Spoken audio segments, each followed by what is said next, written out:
The princess who lived in a pigsty.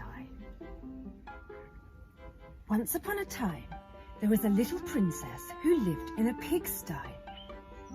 It was quite a nice pigsty, for no pigs had lived in it for years and years, and the rain had washed it clean, and grass and moss had grown all over it, inside and out.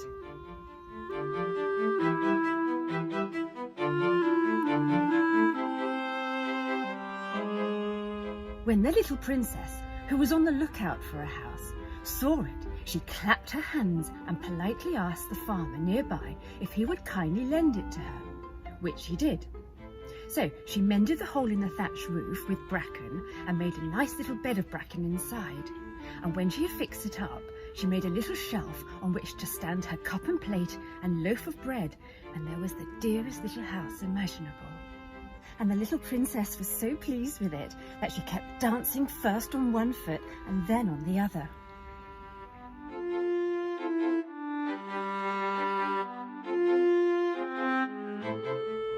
She earned her food by working for the farmer's wife.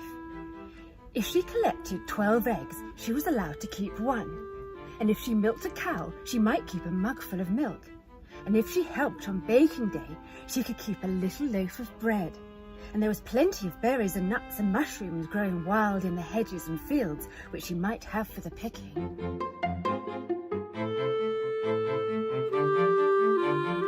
Of course, the farmer and his wife didn't believe for an instant that she was a real princess. They just laughed when she told them, for why ever should they think that a ragged little girl without any home but a pigsty was a princess? But she was not a bit cross with them for laughing, though she was quite sure she really was a princess. "If you are a real princess," said the farmer's wife one day, "you might play sometimes with our little prince, for he has no playmates." And the farmer and his wife laughed loudly as they looked at the tattered little figure in front of them, but she did not take it as a joke. "I would be quite willing to," she said gravely. "Where does he live?" And they laughed again as they answered, "The king's castle is just nearby. All this land as far as you can see belongs to him, and the prince often rides on his little brown pony past here."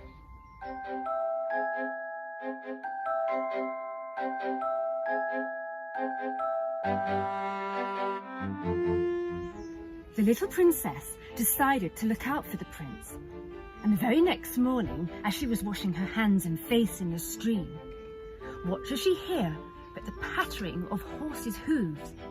And what should she see but the little prince with a lord in attendance riding down the lane?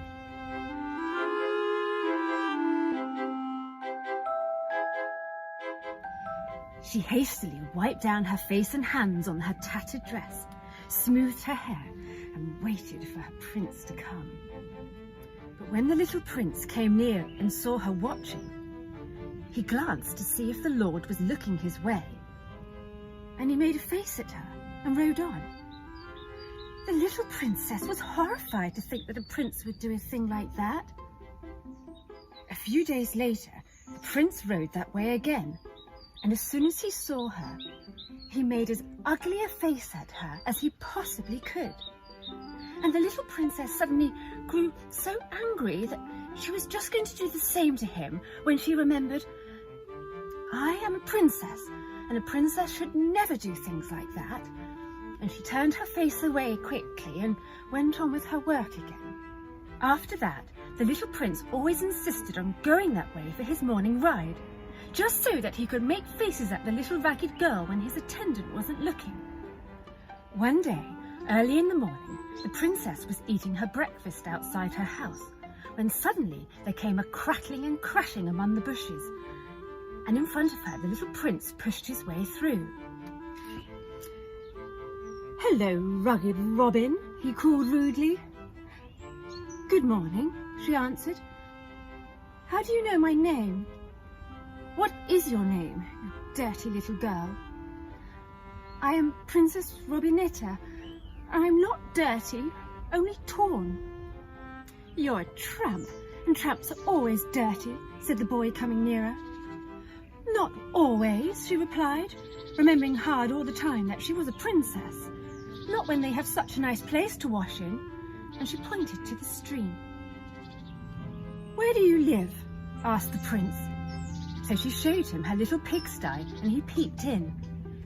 "You must be rather jolly sleeping here, but isn't it lonely? Not that I care whether you're lonely or not," he added. "No, I'm not lonely," she said. "If you keep quite still, I'll show you why." She took a bit of bread and looked up into a tree and twittered. And presently, 2 little birds flew down onto her shoulders and ate from her hand. And then a little squirrel peeped out and bounced up to her. At that, the prince leapt up, shouting, "Oh, catch it quick! I want to stuff it for my collection." And the birds flew away in terror, and the squirrel scrambled up the tree, and Robinetta turned round. "You must be a very lonely little boy," she said sorrowfully. "You want to frighten everybody and everything away." And he felt a bit ashamed of himself, and sorry for himself too, for he did feel a bit lonesome sometimes in spite of the lords. After that, the prince often managed to slip away from his teachers, who, to tell the truth, were none too fond of him and were glad of any excuse for leaving him alone, and come to visit Robinetta, at first to tease and annoy her. But he soon got tired of that, because as soon as he began, Robinetta was so busy remembering that she was a princess that she didn't try to answer back. So presently he left off, and then they had lovely times together, and the prince began to learn such nice manners from her that the king and queen were delighted with his remarkable improvement, for they had long grieved over his horrid ways.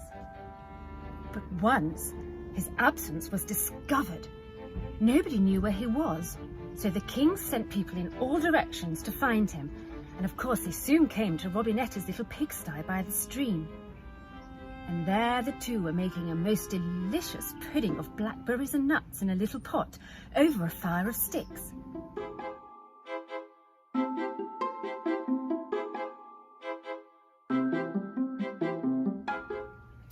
They led the prince away and roughly took hold of the little princess and brought them both before the king and queen.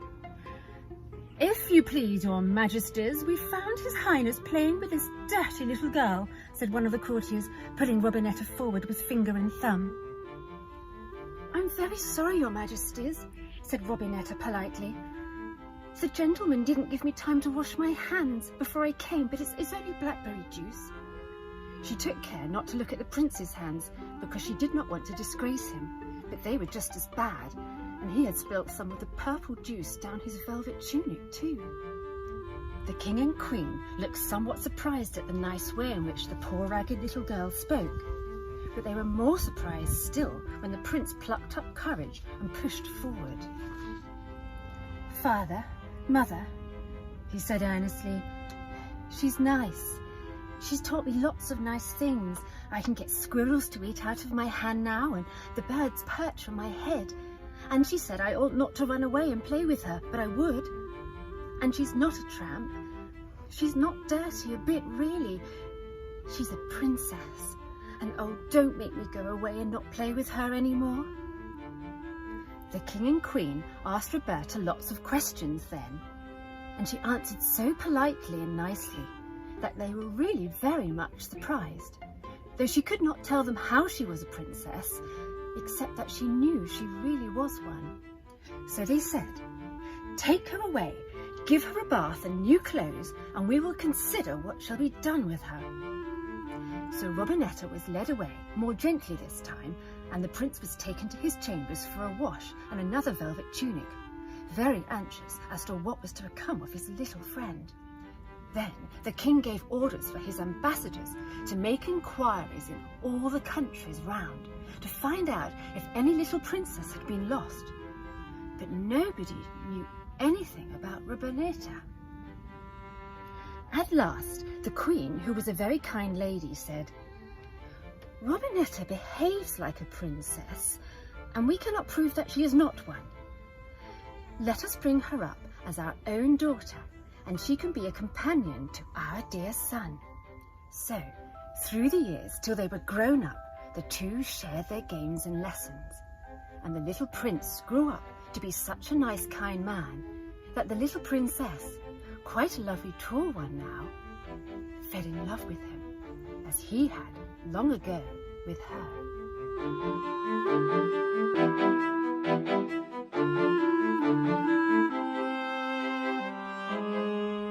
And so they were married, and the prince cheered and strewed flowers before them, for they so loved the princess's kind and gentle ways that they were quite sure she must be the right wife for the prince. And now that she was married to him, no one could possibly doubt that she was a real princess any longer. And of course, they both lived very happily ever after. And was she a real princess? Well, I don't know, but I fancy she must have been. What do you think?